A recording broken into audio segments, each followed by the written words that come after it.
92-ში მშობლები რო გარდაიცვალნენ, წავიკითხეთ ასეთ რაღაცა, რომ ძალიან მძიმედ გადაიტანეთ.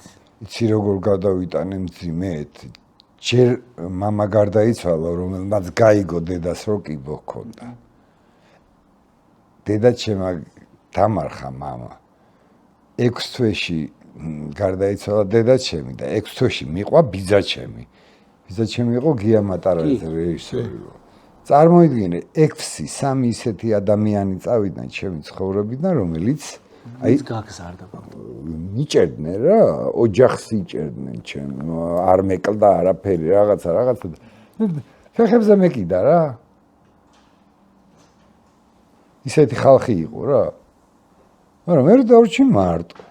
და მყავს მე ერთი მეგობარი მეზღაპრე. მაგაცი პაატა არის, მოისრაფიშვილი ერთი ესეთი პიროვნა, მსახიობია თან, თუმანიშვილის თეატრში იყო.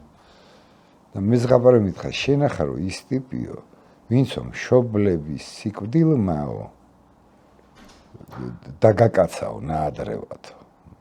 ნაადრევად დამაკაცა, 33 წლის ვიყავი, კი უნდა დაკაცებული ყოფილიყავი, მაგრამ ბოგემა იყო მაშინ თბილისში. აი ძალიან ვიყავი გადაყოლილი ამ ბოგემას. ძალიან. და დასაშვებზე მეტად. და ამ გარდაცვალების შემდეგ ზაზა კოლელიშვილი პასუხისმგებლობებს მიხვდა თუ პასუხისმგებლობებს მიხვდა. ოჯახი არასოდეს მე უყურადღებოდ არ დამიტოვია. ყოველთვის ოჯახს კი, მაგრამ ეს კიდე ძალიან თორგუნადა. როდესაც ხო უნდა მიხვდე და როდესაც მე მიხვდი, აბა რამდენი წლის ვიყავი? 60-ის.